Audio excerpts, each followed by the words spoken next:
We wanted to talk today a little bit about resilience. And often when that word is used, we think about the resilient nature of the human spirit. This week, we had the opportunity to interview a woman who's really studied it from a much broader perspective in terms of ecosystems, in terms of ancient wisdom that comes through all of our systems in our body, but also other species that have survived major disruption. And that definition of resilience is a little bit different.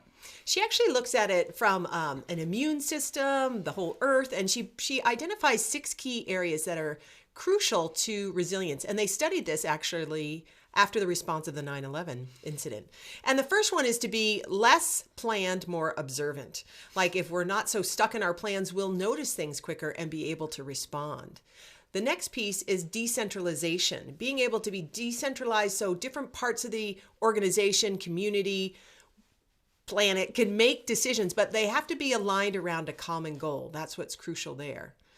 The third one is redundancies, multiple and varied. So not putting all your eggs in one basket and being able to have redundant systems. Like I didn't know, but we have more than one immune system. We've got one in our lymphs and one in our blood. So we've got varied and backups in that. The next one has to do with networks. And if you think of that like a spider web, and there's a great example of a network in nature, but also the internet, various other, and think about it, we always talk about an organization. One of the fastest ways to get information out is the rumor mill because it spreads very quickly.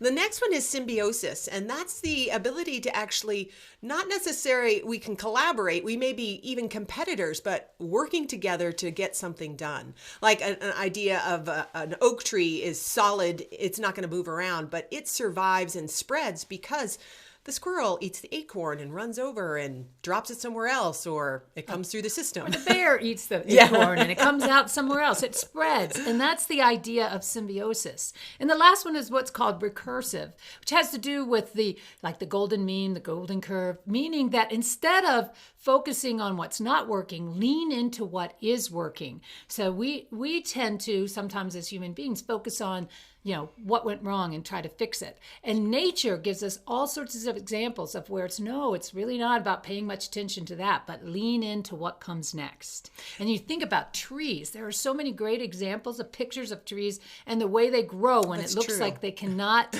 get to where they need to go. They have big curves in them. They bend to the right. They go through asphalt. It's amazing. And that's that recursive nature. Now, we just gave you a quick snapshot of a lot of dense information, but it's really powerful to look at resiliency from an ecosystem and apply it. We'll be releasing a podcast with our interview with Robin Kelson this week, so I hope you listen to it. I'm CrisMarie Campbell, and I'm a leadership coach, and I help leaders perform better by getting a hold of their mindset, reducing their stress and anxiety, and building their confidence. I'm Susan Clark, and I am a leadership and relationship coach, and I help people with crisis, conflict, and change. And together, we're the authors of The Beauty of Conflict for Teams and The Beauty of Conflict for Couples. Take care and have a good day.